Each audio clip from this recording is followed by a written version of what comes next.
There's a woman called Miranda Fricker, and she came up with this fascinating and extremely important concept called epistemic or epistemic injustice. Now, what does she mean when she talks about epistemic or epistemic injustice? Well, let me just break down the concepts very quickly. First of all, when we talk about epistemic, it comes from the idea of epistemology. Essentially, this is the study of knowledge, the study of what types of knowledge there are, the differences between knowledge and belief, the things that we can know versus the things that we can't know, the relationship between different types of knowledge and different types of belief. So this is essentially what epistemology is. So epistemic means relating to knowledge. The second part of this idea is the injustice part. Now, injustice is an ethical matter, and it's always an ethical matter. So what we mean by epistemic injustice in this case, the case I'm talking about, is the ethical consequences of different knowledge relations.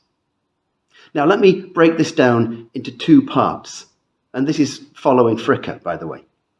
So the first part is how seriously we take people's understanding, how seriously we take people's knowledge, how seriously we take people's belief. A very simple way of looking at this is that I've done a lot of work in workshops and seminars on this, and it always turns out that many women feel that they have not had their beliefs and their knowledge and their expertise taken as seriously as many men. And so this idea that certain people, certain groups of people, don't have their knowledge taken as seriously as certain other groups of people. And this is a form of injustice. What it does is it makes those people feel small. It can bring on all sorts of mental health problems. It can also bring on all sorts of limitations to how far we believe we can go as a group of people. And so the first part of epistemic injustice is that some people do not take other groups of people as seriously as they could. Well, this obviously relates to dyslexia.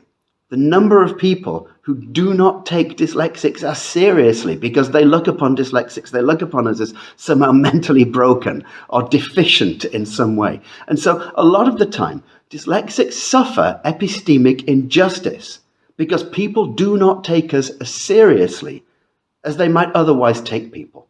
And this is an ethical problem because it's an injustice. And so we've identified one way in which people's interaction with dyslexic people is unethical. It is an injustice.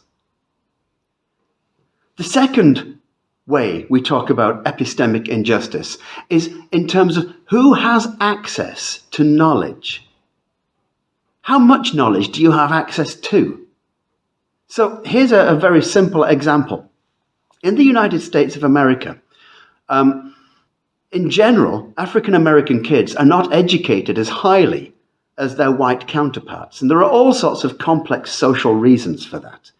But it's partially because they're born into poorer areas of America, where there's perhaps not such a great focus on education or not such great resources allocated to education. It's because they're not taken as seriously, as we mentioned with the first type of epistemic injustice. They're not taken as seriously by teachers, and so they're not given the education that they could be given. So it's all sorts of reasons that African Americans do not always have the education that other people have in America, and this limits their access to knowledge. And this is an injustice. It's an ethical crime.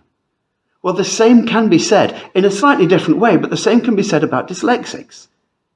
People with dyslexia, when they're in an education system that requires reading and writing, we will not have the same access to all the learning, all the knowledge, all the information, all the connections between the different things that we learn. We won't have the same access to that kind of knowledge, to that kind of education, as non-dyslexic students will. We will be denied the access to knowledge, and knowledge is power. Knowledge is the ability to go through life in a healthy way. Knowledge is the ability to predict what's going to happen in particular situations. Knowledge is the ability to get a good job. So people with dyslexia are denied this access to the knowledge. They don't get as much learning, as much education as non-dyslexics get. And this is an injustice. It's an epistemic injustice. It's not simply a difference. If it were a difference, we wouldn't care, because a difference is simply a difference. Red is different from blue. Who cares? But this is an injustice. People are being denied access to the kinds of knowledge they need in order to make the kinds of informed decisions that they will need to make as they go through life. These two forms of epistemic injustice go hand in hand. One makes the other worse, the other makes the first worse, and they grow and they grow and they grow.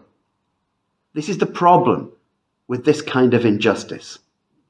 Because we live our lives as though knowledge is king, knowledge is queen.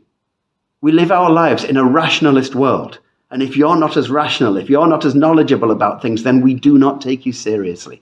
So we look at dyslexics and we say, we're not going to take you as seriously because we believe that you do not have the brain power. And then also, on the other hand, in school, they're not provided with the same access to knowledge that other kids are provided with. And because of that, this is an intense, unequal, moral injustice.